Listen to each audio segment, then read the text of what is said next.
ओम नमः शिवाय. तुम्हा सगळ्यांचे आपल्या चॅनलवरती मनापासून स्वागत आहे. तर आज पुन्हा एकदा तुमच्यासाठी नवीन व्हिडिओ घेऊन आलेली आहे. व्हिडिओच्या माध्यमातून नवीन माहिती आपण जाणून घेणार आहोत. तर बघा, पितृपक्ष सुरू आहे आणि पितृसंबंधी ज्या काही सेवा आहेत, जे काही छोटे छोटे उपाय आहेत, ते आपण माझ्या चॅनलवरती शॉर्ट्स व्हिडिओमध्ये जाणून घेतले आहेत. जर व्हिडिओ अजूनही पाहिले नसतील तर आवर्जून आपल्या चॅनलवर जाऊन हे सगळे व्हिडिओ पहा आणि अजूनही वेळ गेलेला नाही आहे तर हे सगळे उपाय तुम्ही करू शकता. तर आज आपण सर्व पितरी अमावस्येबद्दल माहिती पाहणार आहोत. 2 ऑक्टोबर 2024 रोजी सर्व पितरी अमावस्या आहे. आता अमावस्येचा प्रारंभ मंगळवारीच आहे, म्हणजेच 1 ऑक्टोबर 2024ला रात्री 9:40 सुरू होत आहे आणि बुधवारी अमावस्या समाप्ती रात्री 12:19 होणार आहे. तर हे उदय तिथीनुसार 2 ऑक्टोबर 2024 रोजी सर्व पितृ अमावस्या साजरी केली जाणार आहे. तर या दिवशी आपल्याला नेमकं काय काय करायचं आहे, कुठल्या गोष्टी टाळायच्या आहेत आणि आपला पितृदोष दूर व्हावा असं वाटत असेल तर आपल्याला कुठले उपाय करायचे आहेत, याविषयी संपूर्ण माहिती आजच्या व्हिडिओच्या माध्यमातून मी देण्याचा प्रयत्न केलेला आहे. तर हा व्हिडिओ शेवटपर्यंत आवर्जून बघा आणि त्यानंतर जर तुम्हाला काही शंका वाटली तर कमेंट करून तुम्ही विचारू शकता. आता आपल्या घरातील पितृ ज्या तिथीला असतात त्या तिथीला आपण पितृ जेवण तर घालतच असतो, पण तरीही सर्व पितरी अमावस्येला आपल्याला पुन्हा एकदा पितरांचं स्मरण करायचं असतं. कारण हा तो दिवस असतो ज्या दिवशी आपण पितरांना निरोप देणार असतो. पितृपक्षामध्ये या 15 दिवसामध्ये सगळे पितृ आपल्या घरी आलेले असतात आणि आपल्याला आशीर्वाद देखील देत असतात. पण आता शेवटच्या दिवशी जर ते जाणार आहेत, मग त्यांना निरोप द्यायचा आहे, तर आपल्याला काही गोष्टी आवर्जून करायच्या आहेत. ज्या काही आपल्याकडून चुका झालेली आहेत त्याची माफी मागायची आहे. पुन्हा एकदा त्यांचं स्मरण करून त्यांच्याकडून भरभरून आशीर्वाद प्राप्त करून घ्यायचा आहे. तर सर्वात आधी आपल्याला उंबरठा स्वच्छ पुसून घ्यायचा आहे आणि तिथे एक तुपाचा दिवा लावायचा आहे. त्यानंतर आपल्याला आपल्या उंबरठ्यावर थोडेसे दोन्ही बाजूने तांदूळ टाकायचे आहेत. तांदूळ टाकल्याने आपले जे पितृ आहे ते आपल्या घरामध्ये प्रवेश करत असतात. आता त्यानंतर आपल्याला या अमावस्येच्या दिवशी घरामध्ये एक छोटासा उपाय करायचा आहे. त्याने आपल्या पितरांना देखील शांती प्राप्त होणार आहे आणि लक्ष्मी येण्याचे मार्ग देखील खुले होणार आहेत. आपण जे काही काम करतो, जो काही आपला व्यवसाय असेल, नोकरी असेल, त्यामध्ये बढती होण्यासाठी किंवा यश प्राप्त होण्यासाठी आपल्याला हा उपाय करायचा आहे. तर हा उपाय करण्यासाठी तुम्हाला एक दिवा लागणार आहे. तुम्ही पणती घेतली तरी चालेल, तुमच्याकडे जो कुठला दिवा असेल तो पण घेतला तरी चालेल. तर बघा, आता ईशान्य कोपऱ्यामध्ये हा दिवा तुम्हाला प्रज्वलित करायचा आहे.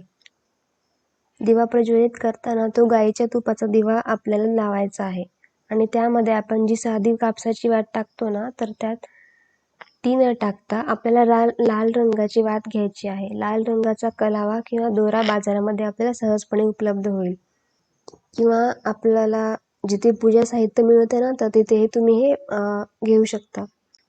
तर तो जो दोरा आहे तो आपल्याला घरी घेऊन आणायचा आहे आणि त्याच वातीने किंवा त्याच दोऱ्याने आपल्याला हा दिवा प्रज्वलित करायचा आहे. अगदीच वेळेवर जर तुम्ही हा व्हिडिओ बघत असाल तर तुम्ही तुमचं साध्या कापसाची पण वापरू शकता. फक्त त्याला एक थोडंसं एक कुंकवाने लाल करून घ्यायचं. आता हे झाल्यानंतर त्यामध्ये थोडेसे केशर टाकायचं आणि काळे तीळ टाकायचे. केशर नाहीच मिळालं तरीही चालेल, पण काळे तीळ मात्र आवर्जून टाकायचे आहे. तुमचं देवघर ईशान्य कोपऱ्याला असेल तर तुम्ही देवघरासमोर दिवा लावला तरीही चालेल. देवघर ईशान्य कोपऱ्यात नसेल तर तुमच्या घरात कुठल्या ईशान्य दिशेचा कोपरा असेल तिथे अशा पद्धतीचा दिवा तुम्ही प्रज्वलित करून घ्यायचा आहे.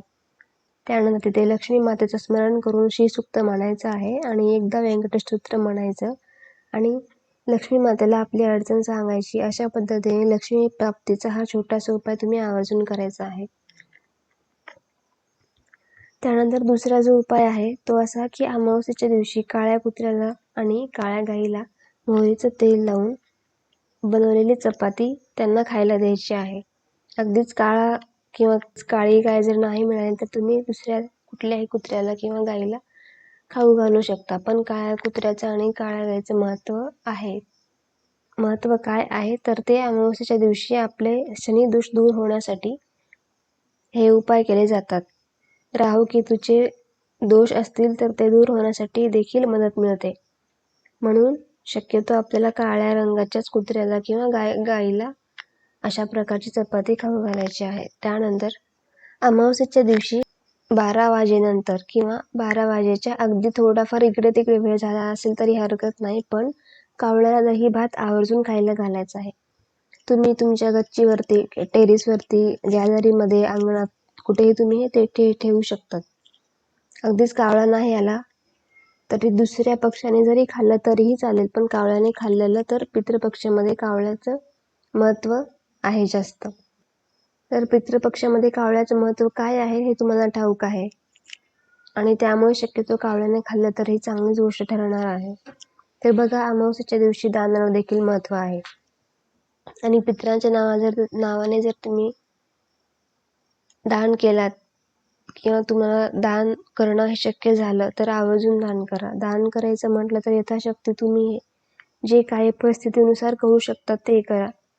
तर बघा, तुम्ही ब्राह्मणांना काही दक्षिणा देऊ शकतात किंवा गरजू व्यक्तींना तुम्ही ब्लँकेट, चप्पल, छत्री अशा कोणत्याही प्रकारच्या वस्तू देऊ शकतात. त्याने देखील पितृ सुखावले जातात.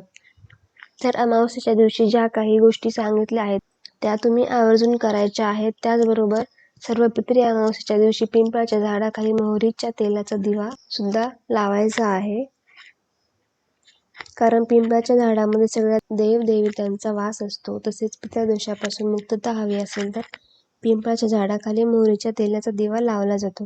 त्याने पितरांचा आशीर्वाद प्राप्त होण्यासाठी मदत होत असते. तर वरील सांगितलेले सगळे किंवा काही जरी उपाय तुम्हाला शक्य झाले तर तेवढे तुम्हाला करायचेच आहेत, आणि नक्कीच यामुळे तुमचं जे काही आहे व्यवसायासाठी तुम्ही केला असेल किंवा पितृशांतीसाठी, हे सगळंच तुम्हाला प्राप्त होऊन जाईल. आणि चॅनलवरती नवीन असाल तर नक्की सबस्क्राईब करा. त्याचबरोबर शेजारच्या बेल बटनला देखील प्रेस करून ठेवा, जेणेकरून तुम्हाला नवीन आलेला व्हिडिओ सगळ्यात अगोदर तुमच्यापर्यंत पोहोचून जाईल. तर पुन्हा भेटूया नवीन व्हिडिओमध्ये नवीन माहितीसोबत. धन्यवाद.